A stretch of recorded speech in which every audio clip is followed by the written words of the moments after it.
Carbon emission को लेकर एक बहुत बड़ा टारगेट को पूरा करने का एक लक्ष्य तय किया है और इस सिलसिले में कई परियोजनाओं को संचालित किया है। सबसे पहले इसी पर मैं आपसे जानना चाहूंगा कि जैसे हाल ही में शर्म एल शेख में आयोजित COP 27 में भारत ने अपनी long term low carbon development strategy को जारी किया था और इस कन्वेंशन में आपने भारतीय प्रतिनिधिमंडल का नेतृत्व किया था। तो ये हमारी स्ट्रेटेजी किस तरह से कौन से लक्ष्यों को, अहम लक्ष्यों को प्रस्तुत करती है? जब पेरिस एग्रीमेंट जलवायु परिवर्तन के लिए हुआ था, जो दुनिया में जलवायु परिवर्तन का एक आधारभूत अंतर्राष्ट्रीय एग्रीमेंट माना जाता है, उसके अंतर्गत दुनिया के सभी देशों को उनके जलवायु परिवर्तन के और क्लाइमेट चेंज के लिए लड़ने के लिए अपने राष्ट्रीय लक्ष्यों को तय करने का एक प्रारूप दिया गया था। सभी देशों ने अपने एनडीसीज, अपने राष्ट्रीय लक्ष्यों को निर्धारित किया था, जो राष्ट्रीय लक्ष्य CBDR principle, common but differentiate responsibility के आधार पर तय किए गए थे। उस समय भारत ने जो लक्ष्य तय किए थे उसमें 3 जो थे वो क्वांटिटेटिव थे और 5 जो थे क्वालिटेटिव थे। जो 3 क्वांटिटेटिव थे उसमें भारत ने रिन्यूएबल में अपनी एनर्जी क्षमता को बढ़ाना और कार्बन एमिशन की इंटेंसिटी को कम करना तय किया था। 2015 के बाद जब ग्लासगो में वापस से नए एनहेंस एनडीसी देने थे, उस समय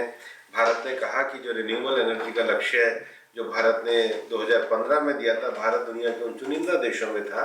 जिन्होंने अपने लक्ष्यों को 9 साल पहले प्राप्त किया, इसलिए भारत ने उस लक्ष्य में बढ़ोतरी करी। कार्बन एमिशन इंटेंसिटी का भी जो लक्ष्य था वो जो 30 से 33% था, उसमें भी भारत ने अपने मूल लक्ष्यों को प्राप्त कर उसको बढ़ाकर हमने 40% किया। तो ये जो एनहेंस एनडीसी देने वाले जो देश हैं वो दुनिया में 30 ही देश थे और भारत भी उनमें से एक था। इसके बाद ये कहा गया कि दुनिया में जो नेट जीरो है उसके लिए अपना long term carbon emission intensity का प्रारूप सब देश देवे। जो प्रश्न आपने भी पूछा, भारत ने अपनी वह लॉन्ग टर्म स्ट्रेटेजी दी है जिसमें विशेष रूप से रिन्यूएबल के क्षेत्र और नए विषयों को बढ़ाने की बात कही। और अभी आपने 2 दिन पहले ही देखा है कि केंद्रीय कैबिनेट ने नेशनल हाइड्रोजन मिशन को मंजूरी दी है और 17,000 करोड़ रुपए से ज़्यादा का जो नेशनल हाइड्रोजन मिशन है ये भारत के उस लॉन्ग जिसको हम कार्बन एमिशन इंटेंसिटी का जो कार्यक्रम है उसके अनुरूप ही बढ़ते हुए कदमों के रूप में देख सकते हैं। जी मंत्री जी, 75वें स्वतंत्रता दिवस के अवसर पर राष्ट्र को संबोधित करते हुए प्रधानमंत्री मोदी ने मिशन सर्कुलर इकोनॉमी में भारत की क्षमता के बारे में कहा था और आपका मंत्रालय इस मिशन के लिए नोडल मंत्रालय है। तो वेस्ट टू वेल्थ के इस मिशन से कैसे वेस्ट कलेक्शन और स्क्रैपिंग के जो स्क्रैपिंग का जो पूरा क्षेत्र है, पूरा तंत्र है, उसको इंटीग्रेट करने में किस तरह से मदद मिलेगी और कचरे प्रबंधन के साथ साथ रोजगार के नए आयामों को खोलने में ये मिशन कैसे मददगार साबित होगा? देखिए, हमारा मंत्रालय जो है वो नोडल एजेंसी इस मायने में है कि पर्यावरण मंत्रालय के द्वारा विभिन्न नियमों और प्रारूपों को बनाया जाता है कि जब आप नई चीज़ों का निर्माण कर रहे हैं तो उसमें पर्यावरणीय मानदंडों का पालन करें। और इसलिए उस रेगुलेशन को बनाने के लिए चाहे रबड़ को लेकर के हो, चाहे ई वेस्ट को लेकर के हो, चाहे इलेक्ट्रिक वेस्ट को लेकर के हो, चाहे प्लास्टिक को लेकर के हो, जितने भी रूल्स और रेगुलेशन की आवश्यकता थी हमारे मंत्रालय ने बनाने का काम किया है। दूसरा, वेस्ट टू वेल्थ में हमारा ये मानना है कि विभिन्न नगर पालिकाओं द्वारा जो हम national clean air mission programme चलाते हैं उसमें हम उनको पूरी तरीके से प्रोत्साहित करते हैं कि जो एयर पोल्यूशन है उसका एक बहुत बड़ा कारण जो हजार्डियस वेस्ट है उसका सही डिस्पोजल कैसे किया जाए, तो वो भी हमारे मंत्रालय के कार्यक्रम का हिस्सा है। और इसके साथ ही साथ देश में जो बायोमास और बायोफ्यूल पॉलिसी आई है वो भी एक तरीके से वेस्ट टू वेल्थ के लिए एक अच्छी पॉलिसी। और हमारे मंत्रालय द्वारा विशेष रूप से दिल्ली के आसपास के क्षेत्रों में जो पराली जलती है उसको हम बायोमास में कैसे इस्तेमाल कर सकते हैं उसको लेकर CPCB के द्वारा कार्य किया जाता है। बिल्कुल, आपने वेस्ट का जिक्र किया, तो प्लास्टिक वेस्ट हमारे पर्यावरण के लिए बहुत हानिकारक एक जरिया होता है, लेकिन मंत्रालय ने, सरकार ने प्लास्टिक वेस्ट को पर नियंत्रण के लिए, इसको समाप्त करने के लिए कई स्तरों पर काम किया है। जैसे अगर हम 1 जुलाई से लागू सिंगल यूज प्लास्टिक के लिए एक निश्चित उत्पादों पर और बिक्री पर, स्टोरेज पर जो एक पूरा प्रतिबंध लगाया गया उसको भी देखें और जागरूकता के कई कार्यक्रमों को देखें, तो इस बारे में हम ये देख सकते हैं कि मंत्रालय के इस प्रयास से सिंगल यूज प्लास्टिक को काफी हद तक कम किया गया है। तो आप इस दिशा में प्रगति को कैसे देखते हैं और किस तरह से अधिनियमों के बनने के अलावा नागरिकों की जागरूकता भी इसमें आवश्यक है? नागरिकों की जागरूकता के बिना तो हम इस पर्यावरण की लड़ाई को लड़ ही नहीं सकते हैं। माननीय प्रधानमंत्री जी ने जो मिशन लाइफ दिया है, जिसको हम एनवायरनमेंट फ्रेंडली लाइफस्टाइल, उसको यही कहते हैं कि जब तक बिहेवियर पैटर्न में चेंज नहीं आएगा तब तक हम पर्यावरण के प्रति जो लड़ाई है उसको पूरा नहीं अच्छे तरीके से नहीं लड़ पाएंगे। और इसलिए सिंगल यूज प्लास्टिक में अब आजकल आप देखते होंगे कि हम एयरप्लेन में जाते हैं तो हमें लकड़ी की चम्मच मिलनी शुरू हो गई है, बाकी होटलों में भी शुरू हो गई है, कटलरी में बदलाव आ गया है। और जो सिंगल यूज प्लास्टिक में जो हमने 120 mm तक के जो प्लास्टिक की थैलियाँ उनको पूरी तरीके से प्रतिबंधित किया है। और आपके आकाशवाणी के माध्यम से मैं लोगों से भी आह्वान करना चाहता हूँ कि जो हम मिशन लाइफ में कहते हैं कि घर से कपड़े का थैला लेकर निकले, क्योंकि अगर प्लास्टिक हम लेकर के आएंगे, हमारी एक प्लास्टिक हमारे बारिश में हमारी नालियों को चौक करेगी, हमारे पशु खाएंगे, हमारी ज़मीन को खराब करेगी। तो सिंगल यूज प्लास्टिक में सभी नागरिकों को सहयोग देना चाहिए। बायोडाइवर्सिटी का कंजर्वेशन सरकार की बहुत बड़ी प्राथमिकता रही है और हम अगर इसमें एक बहुत बड़ी पहल का जिक्र करें यहाँ, तो वो है चीता प्रोजेक्ट। भारत में दोबारा से चीता को वापस लाने के इस कदम से किस तरह बायोडाइवर्सिटी और इकोसिस्टम की ओर सरकार अपनी प्रतिबद्धता दर्शा रही है और इस पहल से कैसे भारत में इको टूरिज्म को बढ़ावा मिलेगा? माननीय प्रधानमंत्री जी ने भी कहा था कि हम इकोलॉजिकल रॉन्ग को समाप्त करके इकोलॉजिकल हार्मनी स्थापित करना चाहते हैं।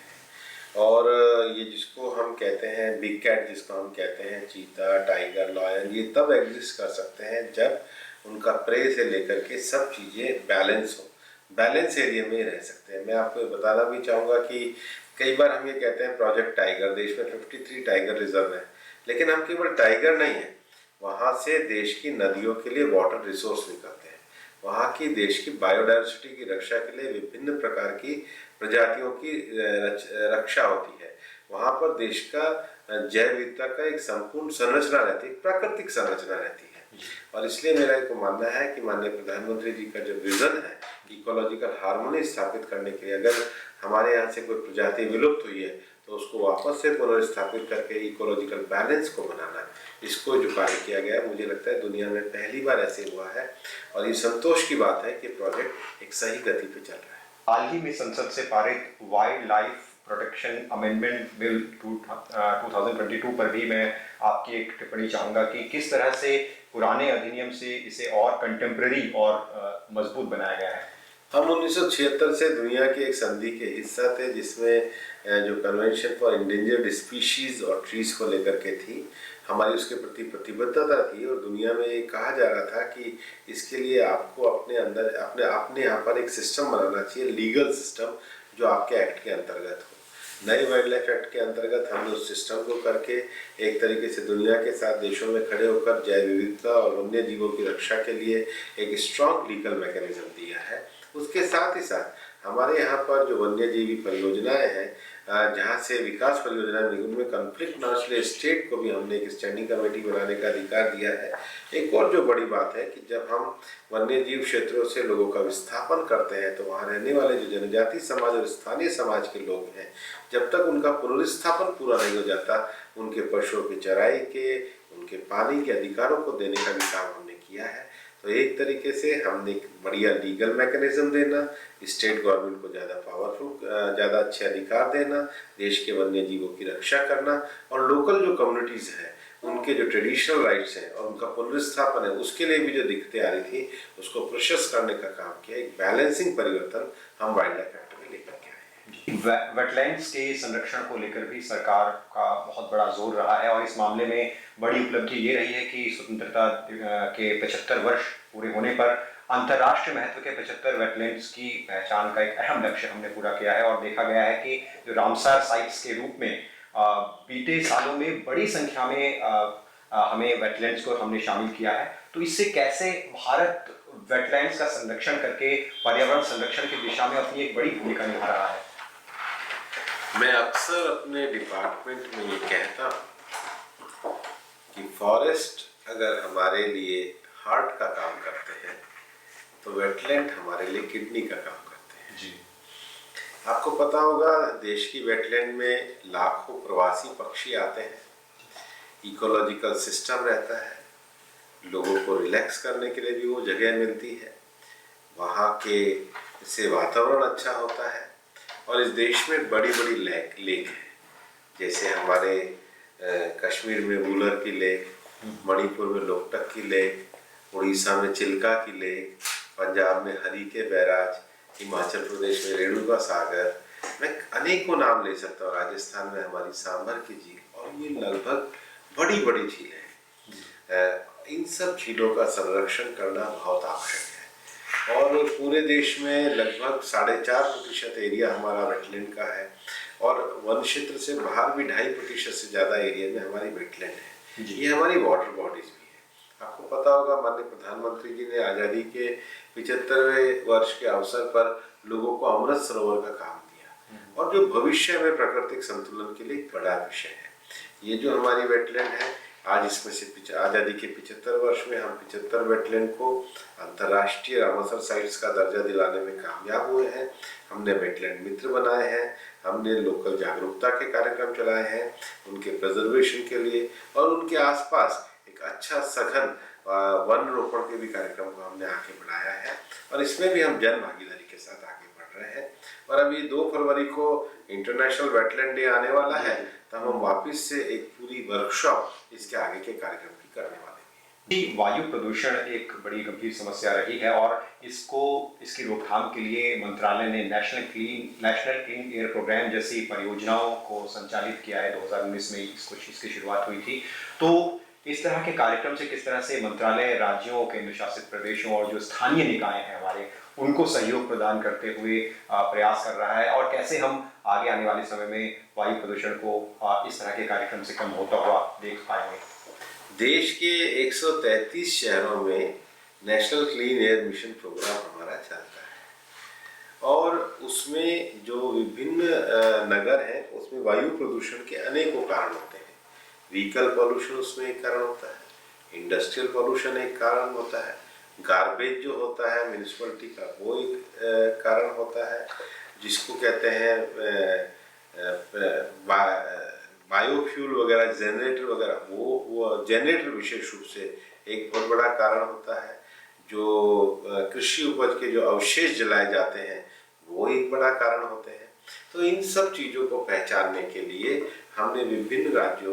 राज्यों से सहयोग करते हुए, स्थानीय नगर पालिकाओं से, स्थानीय स्वशासन संस्थाओं से करते हुए हम लोगों ने कुछ मानक तय किए हैं और इसके लिए देश के 5 क्षेत्र में विशेष रूप से नगर पालिकाओं के हमारे जनप्रतिनिधि और अधिकारियों को बुलाकर हमने वर्कशॉप किए हैं। फिर हमने एक और काम किया है कि विभिन्न नगर पालिकाओं में एक स्वस्थ प्रतियोगिता कराई है। इसलिए इस बार वाराणसी को, लखनऊ को, हिमाचल प्रदेश के शहरों को, अमरावती को हमने क्लीन एयर के मानकों पे एक पुरस्कार दिया है ताकि स्थानीय जो नगर पालिका है उनको ध्यान में आए कि उनको अपने अपने नगरों में वायु गुणवत्ता को संभाल करके रखना है। व्यक्तिगत व्यवहार से लेकर सामुदायिक रूप से जो प्रयास है उनको करना है और इसके लिए भारत सरकार के द्वारा आर्थिक सहायता भी दी जाती है, इंसेंटिव भी दिए जाते हैं और हमने विभिन्न नगर पालिकाओं के साथ इस पे MOU भी किए हैं ताकि उनको जो उनके संसाधनों की जरूरत है वो पूरी किए जा सके और national clean air mission programme को आगे बढ़ाया जा सके। मंत्री जी, क्लाइमेट एक्शन को लेकर भारत के दृष्टिकोण को थोड़ा हम आपसे समझना चाहेंगे क्योंकि इस मामले में भारत हमेशा अपना एक स्पष्ट रुख रखता रहा है और COP27 में जैसे कार्बन उत्सर्जन को कम करने के लिए भारत ने क्लाइमेट फाइनेंस और टेक्नोलॉजी ट्रांसफर के विषय पर अपना एक स्पष्ट रुख पेश किया था। तो इस विषय पर भारत का दृष्टिकोण कितना अहम है? देखिए, आज के जलवायु परिवर्तन का जो कारण है वो औद्योगिक क्रांति के बाद निकलने वाला जो कार्बन एमिशन है वो उसका है और भारत दुनिया में हमेशा से ये कहता रहा है कि जो कार्बन एमिशन के लिए हिस्टोरिकल रिस्पॉन्सिबल है, जिनकी हिस्टोरिकल रिस्पॉन्सिबिलिटी है और जिन्होंने दुनिया के सामने ये वादा किया था कि हम $100 बिलियन देंगे, उनको ये देना चाहिए। दूसरा, अगर हमें इस जलवायु परिवर्तन से लड़ना है तो हमें विकासशील देशों को पर्याप्त टेक्नोलॉजी उपलब्ध करानी चाहिए और इसलिए भारत दुनिया के विकासशील देशों की इस आवाज़ को उठाता भी रहा है। ग्लासगो में भी हमने इस आवाज़ को उठाया था और एक और विषय है कि इस कार्बन एमिशन के कारण जो सबसे वल्नरेबल कंट्रीज़ हैं वो डेवलपिंग कंट्रीज़ हैं, इसलिए उनको जिनका कोई दोष नहीं है, लेकिन कारण हमें पता है जैसे भारत में 7,500 किलोमीटर समुद्री सीमा है और हम देखते हैं कि जलवायु परिवर्तन के कारण ताउत के जैसा तूफान हो, आम्फान जैसा तूफान हो, इस तरह के लगातार हमारे तटीय क्षेत्र पे तूफान आते रहे हैं। वहाँ का जो होने वाला नुकसान है विशेष रूप से विकासशील देशों का, उनके लिए कोई फंड की व्यवस्था की जाए। और इसलिए इस बार जब लॉस एंड डैमेजेस फंड शर्म एल शेख में बना था तो भारत ने पुरजोर तरीके से उसमें अपना समर्थन दिया, योगदान दिया। और हमारा मानना है कि जो क्लाइमेट परिवर्तन के कारण जो विकसित देशों का जो वादा है वो वादा पूरा होना चाहिए, चाहे वो फाइनेंस का विषय हो और चाहे टेक्नोलॉजी ट्रांसफर का। जी, आपने मिशन लाइफ के बारे में हमारे श्रोताओं को बताया था, तो पर्यावरण और जीवन शैली के समन्वय को लेकर भारत का ये बड़ा अहम विचार है जिसको दुनिया अब गंभीरता के साथ ले रही है। तो भारत का, क्योंकि इस वर्ष ये G20 प्रेसिडेंसी का एक बड़ा अहम अवसर है, तो कैसे भारत अपने इस विचार को इस अवसर के जरिए दूसरे देशों को के समक्ष प्रस्तुत करने के लिए तैयार है? भारत की अपनी एक जीवन शैली रही है, उस जीवन शैली में विभिन्न व्यवहारिक विषयों को हम अपने व्यक्तिगत जीवन में अपनाते हुए पर्यावरण अनुकूल जीवन शैली कर सकते हैं। आप इसको इस तरीके से भी देख सकते हैं कि हमारी 17% आबादी है, हमारा कार्बन एमिशन 4% है। दुनिया के विकसित देशों की 17% आबादी है, उनका कार्बन एमिशन 60% है। तो ये जो हमारा पर कैपिटा जो कार्बन जो कंजम्पशन है वो हमारा सबसे कम है। उसका बड़ा कारण हमारी जीवन शैली है। पर्यावरण मंत्रालय ने नीति आयोग के सहयोग से 75 ऐसे चुनिंदा कदमों को चुना है जो चाहे वाटर सेविंग हो, चाहे फ्यूल सेविंग हो, व्यक्तिगत जीवन में ऐसे 75 कामों को चुना है। उसको हम मिशन लाइफ की तरह चलाना चाहते हैं और हम दुनिया के अनेक देश इसका समर्थन भी करते हैं। और आपने देखा होगा कि शर्म एल शेख का चाहे डॉक्यूमेंट हो और चाहे अभी मॉन्ट्रियल में हुई बायोडायवर्सिटी का जो जनरल डॉक्यूमेंट हो, उसमें सब में माना गया है कि पर्यावरण अनुकूल जीवन शैली दुनिया के बदलते हुए पर्यावरणीय संकट का सबसे बड़ा साधक के रूप में कार्य कर सकती है।